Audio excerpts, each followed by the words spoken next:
Selamat pagi anak-anak yang terkasih, kelas 7 bertemu kembali dengan Pak Haris setiap hari Sabtu, di mana setiap hari Sabtu mata pelajaran yang akan kalian pelajari adalah mata pelajaran IPS.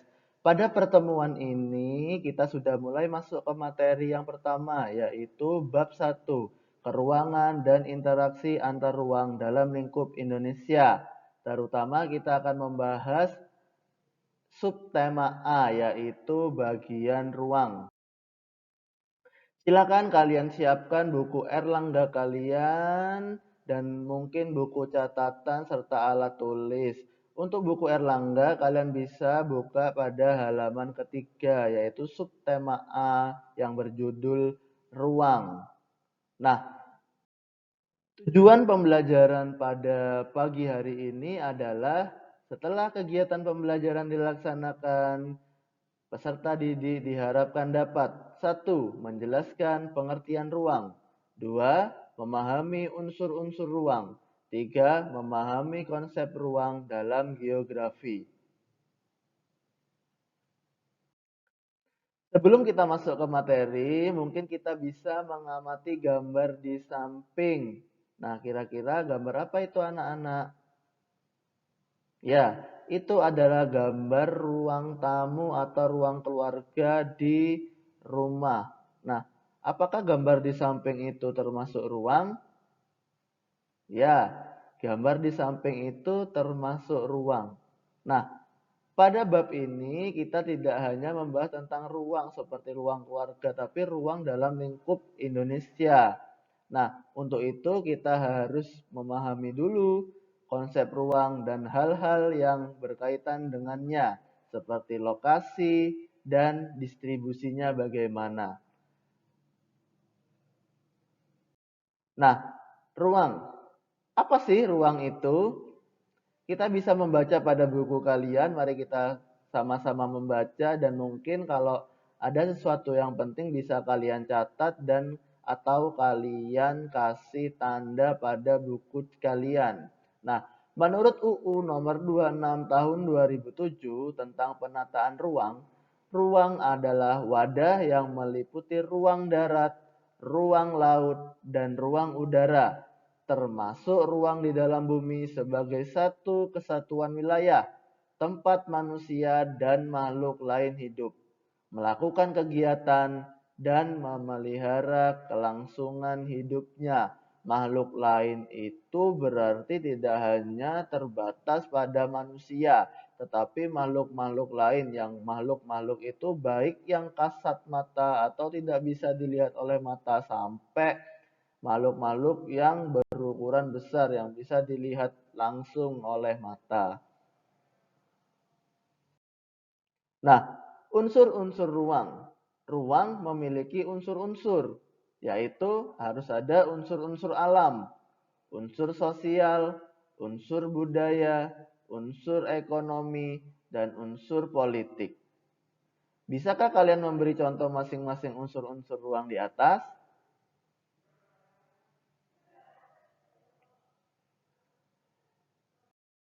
Nah, sekarang kita akan masuk ke konsep ruang. Dalam ilmu geografi, ruang memiliki konsep antara lain tempat, lokasi, dan distribusi ruang atau spatial distribution. Mari kita bahas bersama konsep ruang di atas satu persatu. Konsep ruang yang pertama adalah tempat. Apa sih tempat itu? Tempat menurut Flynn and Taylor pada tahun 2014 merupakan bagian dari ruang. Namun tempat berbeda dengan ruang. Tempat merujuk pada wilayah ruang tertentu yang mempunyai batas-batas yang jelas dan dikendalikan oleh manusia. Contoh, Kabupaten Jember, Provinsi Jawa Timur, itu semuanya adalah ruang atau tempat.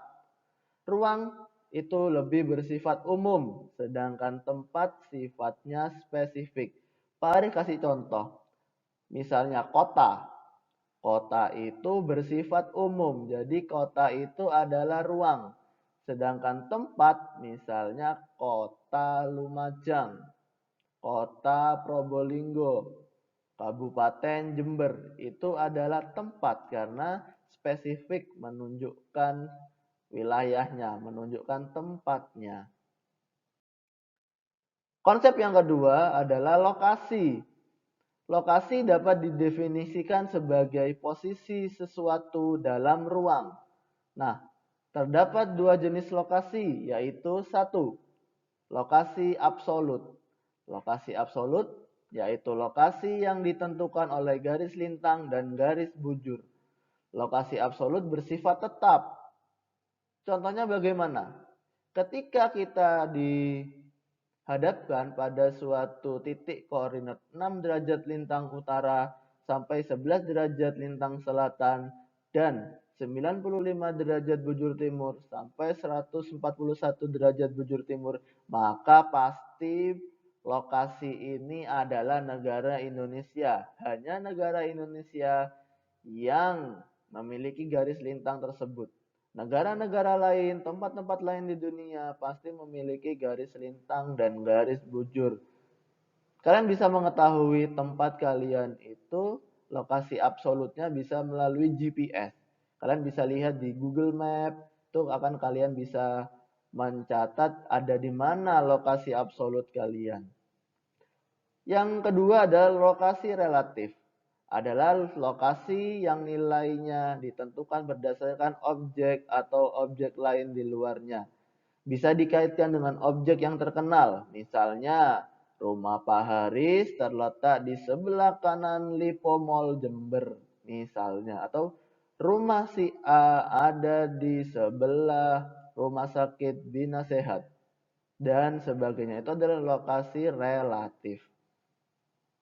Yang ketiga adalah distribusi ruang atau spatial distribution. Distribusi ruang dapat diartikan sebagai sebaran ruang yang merupakan keberulangan suatu objek atau penampakan di suatu lokasi. Contoh, di mana kita bisa menemukan hewan komodo? Yang kedua, contoh yang lain, di mana kita bisa menemukan hutan hujan tropis? Jawabannya bisa bermacam-macam, bisa di Indonesia, bisa di Amerika Latin, Brasil. Nah, di mana kita bisa menemukan hewan komodo? Jelas nanti akan menunjuk pada suatu lokasi, misalnya di Pulau Komodo. Itu adalah distribusi ruang. Di mana kita bisa menemukan beruang kutub? Jelas beruang kutub berada di kutub utara.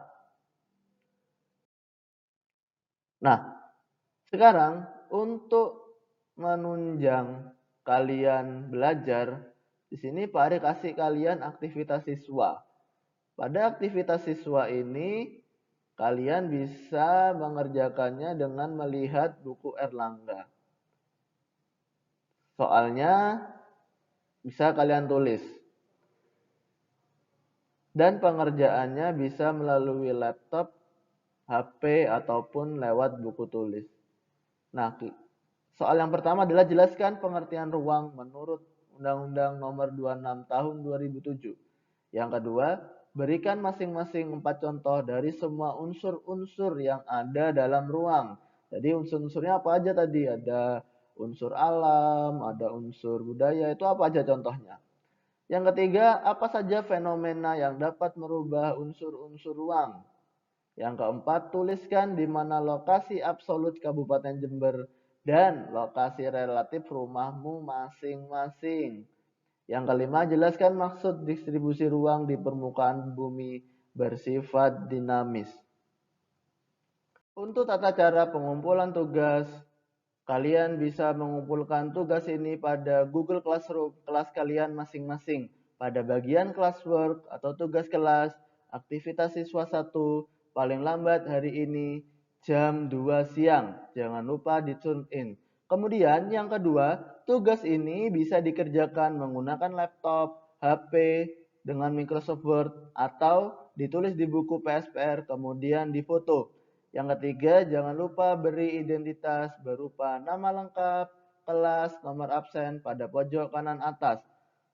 Kemudian jangan lupa untuk memberikan komen dengan komen nama lengkap, kelas, dan nomor absen supaya Pak Haris tahu siapa saja yang sudah melihat video ini.